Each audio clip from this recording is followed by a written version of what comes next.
I haven't yet spoken about the topic of gyrotonics. It's actually, so I've done Pilates for quite a long time in my life, but gyro was not something I really dove into until just a couple of years ago. So I really wanted to just pick your brain a little bit and hear more about the process. My mom put me in ballet when I was 3, just because that was the earliest I was able to be let in, but the passion started young and it was primarily for ballet. I'm from Southern California, so I was dancing American style ballet with Ballet Pacifica until I was 16, and that's when I shifted and did Vaganova with Victor and Tatiana Kasatsky, and that was a big shift. But I'm so grateful that I had 2 different styles of technique, because that really did serve me.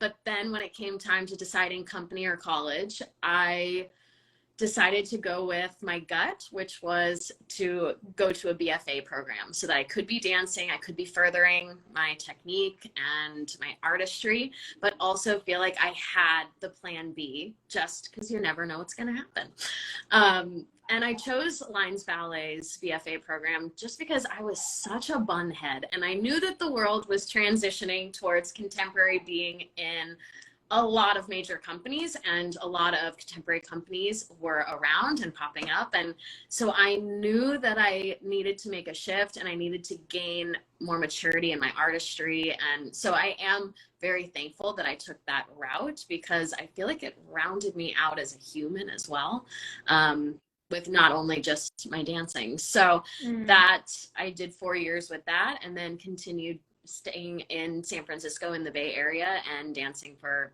many project companies for the next 7 years. But I actually found GYROTONIC through the Lines Ballet program, because it was our cross train. We were able to have GYROTONIC 1 day a week and GYROKINESIS another day a week, and that just served as our way to keep ourselves healthy.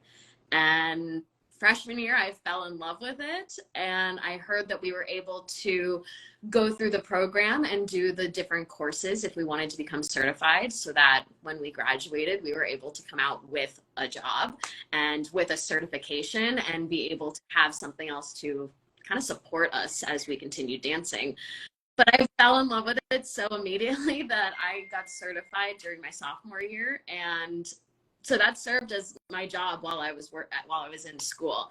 And I was able to fumble my way through with the normal clients, the non-dancers, which was an incredible foundation for me to learn about the human body, not just my own perception of the body, which is all through the dance lens and through the corrections we're given, and it's mostly aesthetic based, but being able to work with real life human beings who don't have the same understanding of their body as we do, it was very eye-opening, and it helped my teaching a lot. So it just, over time, I started working with more dancers, and it just grew and grew, and now I primarily work with professional dancers, and I absolutely love it. So that's how I got into the gyrotonic world. Wow, how lucky though to have that access through your BFA program. That's not something I've heard, at least on the East Coast. Honestly, within the last decade, I haven't heard that, and I'm pretty in the know when it comes to some of these programs. So that's incredible that they had that for you, and that you could go through that training as early as your sophomore year, just to have that. Like working at a Starbucks, or I did restaurant work and stuff like that, but it's just too hard when you're dancing full time. You don't have that kind of energy, and I felt like this was a way for me to use another part of my brain and kind of fumble through all the beginnings that happens when you do try something new. I felt very safe and supported in being able to do that. And you're right, it is extremely unique. I think it actually is the only program that has gyrotonic and gyrokinesis through college.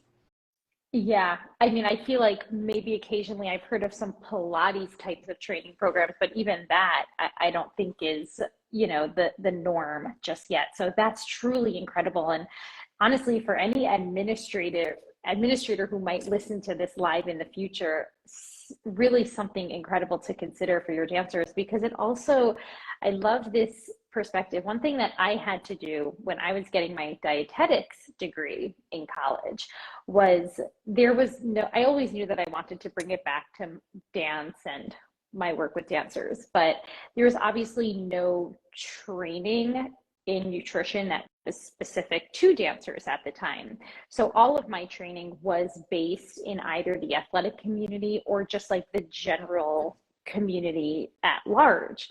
And having that perspective in my training as a dietitian, similar to you having that perspective of being out of the dance world, specifically around the topic of body attunement, because similar to the work you do and to the work I do, one advantage with dancers is that they are so incredibly body attuned. So it's interesting to work for you more with the body. For me, that body attunement translates more to just our cues with how we're fueling our body.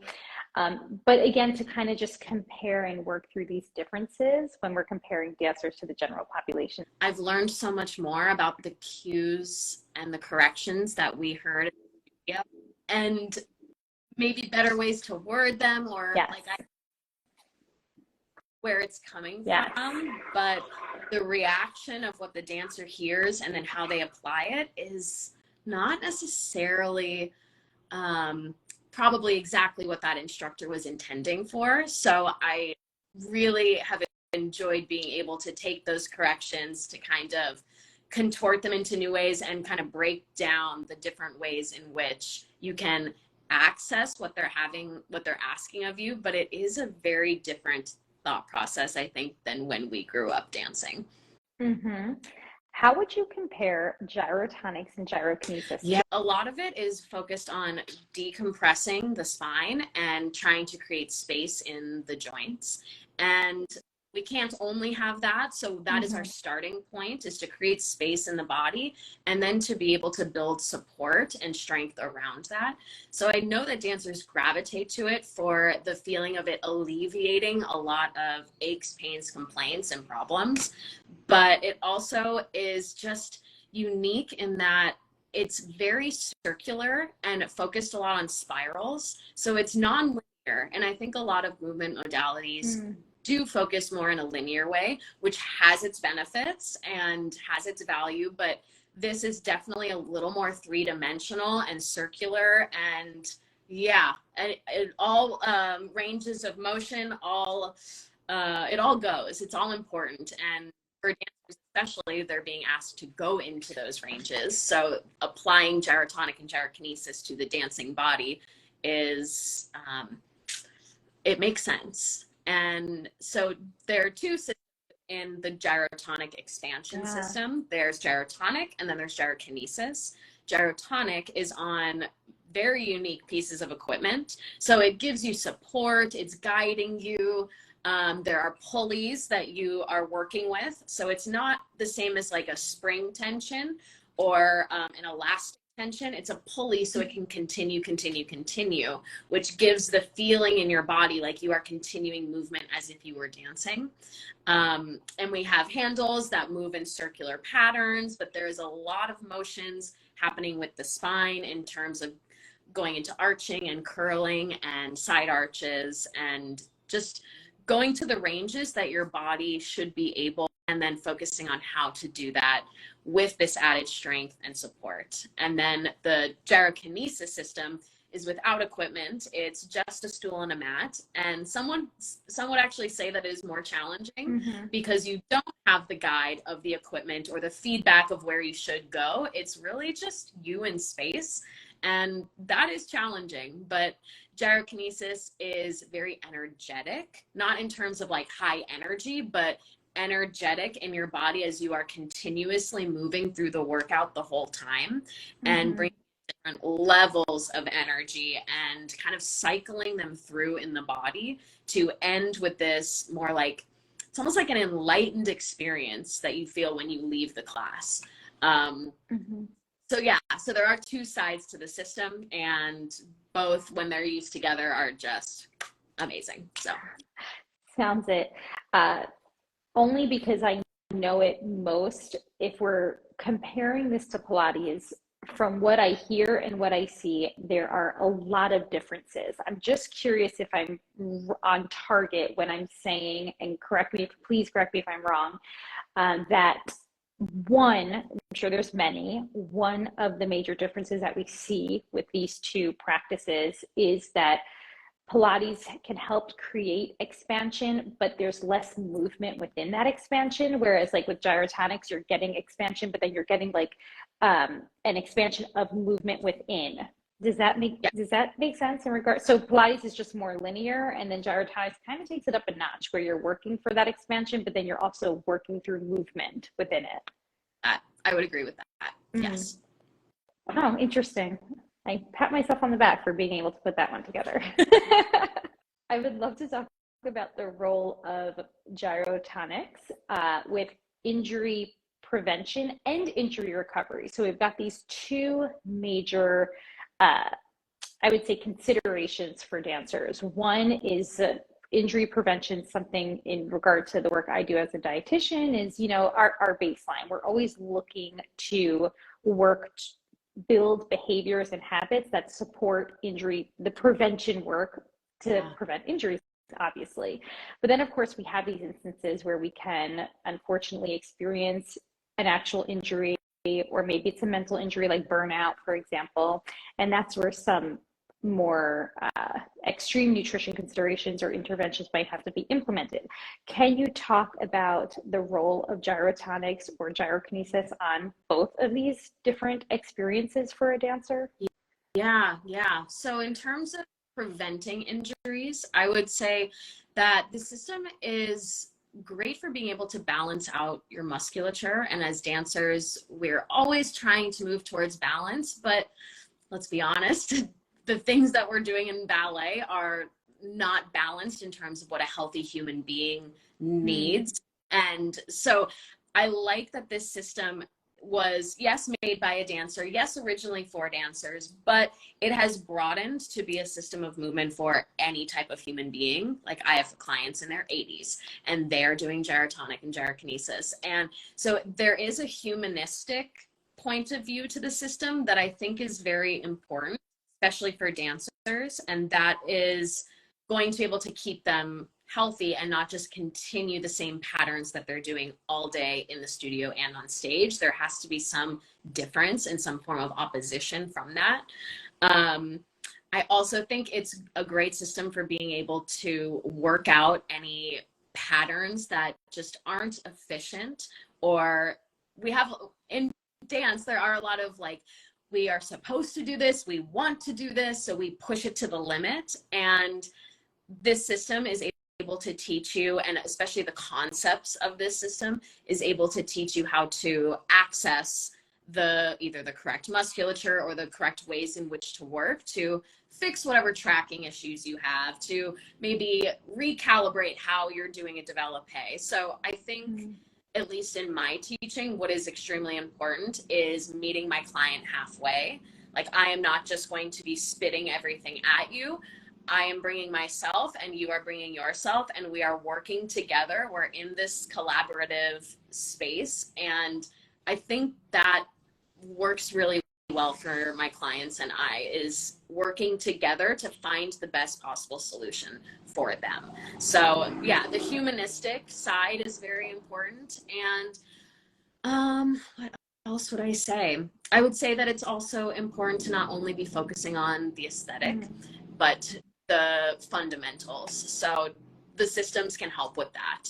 But when crisis mode does happen and it is injury time, I think it's a wonderful place to put your mind and body, because it does feel like you're still dancing. So you don't feel like you're totally out or pushed out of the system, and you have some support and your body understands the movement to some degree and it's enjoyable. So, which is important in either a cross-train or rehabilitative system. I think especially if we're talking about younger dancers, it's easier to get on board when it just feels enjoyable. But the equipment is safe, it's supportive, it's happening at your own level and the degree at which you want to take it. So being able to really work with where you're at, you're in a safe and supported environment with the equipment. And there are a ton of modifications and things like that. But in a, I guess in another moment of you're trying to help an injury, there has to be that trust, and there has to be that feeling of giving yourself to the process. And gyrotonic and gyrokinesis kind of brings you into a space that is slightly meditative, but also, I don't know what the right word is. It takes all your brain power. It takes all your brain. So I think that that's kind of wonderful to get yourself out of, oh my gosh, I'm injured, I'm not gonna be able to do that performance, oh my gosh, this person's gonna be upset with me, like all those things. This puts you into a totally different environment, into a different mental state, and it relates to dancers in that way too. So I think it's great as a rehabilitative option.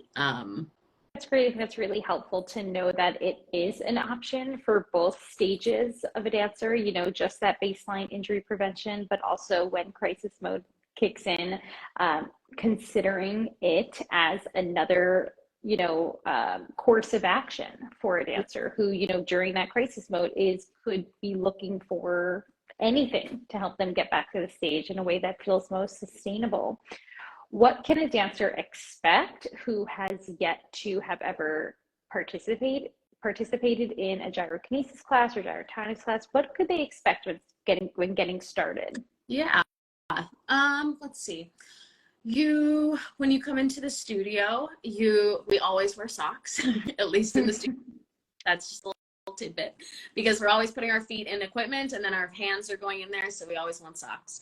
But if you're working on the equipment, we do have a series of, actually in both circumstances, you're starting with the spine. We usually start with the movement of the spine and then start to work outward. But there's a lot of motions that we do beginning with the spine, and we're looking for fluidity. We're looking for equal effort in certain places of the spine. We're looking for being able to move in a balanced way and in a non-compressive way, which is also why I think it's great for either preventing or rehabbing from an injury, is it's very non-compressive. We put our feet in the straps. We do a lot of leg work, which is extremely fun, but very challenging. And we do a lot of standing work. There's, again, the focus on waking up your energetic body. And that is another reason why this system is very unique, is we are looking at not just the skeleton in front of you, not just the muscular system, but the energetic body, which we as dancers intuitively have some understanding of, but we really go there. So gyrokinesis is on a stool and mat, and that's usually done in a big group setting, and that is a great way to have this communal sense with the other people in the classroom. But we also do go down to the floor and we do standing work, and yeah, I think that's what you can expect the most. Yeah, that's great. That's really helpful. And I'm, you know, excited to just bring some additional insight to the dancers. You obviously now mainly work with professional dancers. So not only have you been in those shoes yourself, but you're also seeing it from another perspective now and working with them at, as I keep mentioning, these different stages in their training. I am curious to hear from you. This is a question that I do ask every participant on Conversations with the Pros. So it's a large question, but I do want to hear your perspective on it. Is how would you define what it means to be the healthy dancer? Yes, I like to think of a well-rounded, holistic viewpoint of a dancer. Which I know you do talk about. And it is so important because it's not just the facility you have, but it's where your mindset is. It is what information you're taking in, what food you're taking in, the thoughts around it all. Like it is a very broad question, but there are so many aspects into what health and wellness truly is. I would say for dancers, it's important to work with the body you have.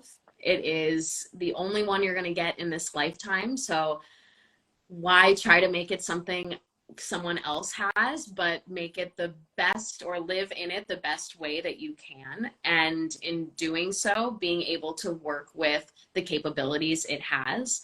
Yes, we always want to strive and work towards the best in ourselves, but I also think it's important to be able to sit with yourself and feel your body. And I think as dancers, we don't necessarily know it to that sense at a young age. We maybe start to figure it out as we get older and go towards professional, but being able to feel what your body is doing as opposed to forcing your body to do things is an incredibly powerful tool, and one that actually brings you to renewed and deep, genuine strength and just a greater understanding of yourself.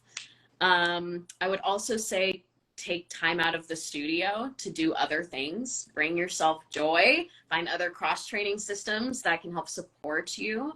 Ask for help if you're struggling. I know that's always a hard, challenging thing to do, but there are incredible practitioners out there who are, here we are, two of them, who are incredibly passionate about what they do and incredibly passionate about helping you. And I think it's important for every dancer to have a team of sorts. You have to have those people supporting you, because you're just not going to get everything you can in a studio where there are so many other people and there's one person at the front. So find your team. Those passionate people are out there and they want to help. Yeah, I guess those are my main tips. Yeah. Feel your body instead of taking it. That's a good one too. Yeah. Yeah. I mean, I couldn't agree more with all of those tips. Especially just seeking support and coming to terms with the fact that support is only there to help you. And on that note, I know you do work with dancers virtually. I'm here in the East Coast. So please share with us how dancers can get started with you. Yeah, so I do teach virtual sessions, and you don't have to have equipment for that. This can be done in your home with a couple extra props that a lot of us have. And so that would be a good way to begin. There are also gyrotonic studios all over the world. So I would suggest going to gyrotonic.com to check out one that's in your area. I also have an online membership program that has work for gyrotonic and gyrokinesis, but also a program for dancers on their own. So that is available to do. And again, you don't need equipment to do that. You just need, some classes need nothing. Some have a TheraBand, a ball, things that most of us have, but that's also there ready to support you. And I do go through different portions of the body or different aspects of dance or different positions that we're working through, and just ways to better understand your body. And a lot of it is giving you an experience to understand your body. So I hope that's there to help. Yeah, this was wonderful, Sam. Thank you so much again for joining us tonight. And everybody, you know where to find her, Spiraling Sam, and we will of course be in touch, but thank you again. Thank you so much.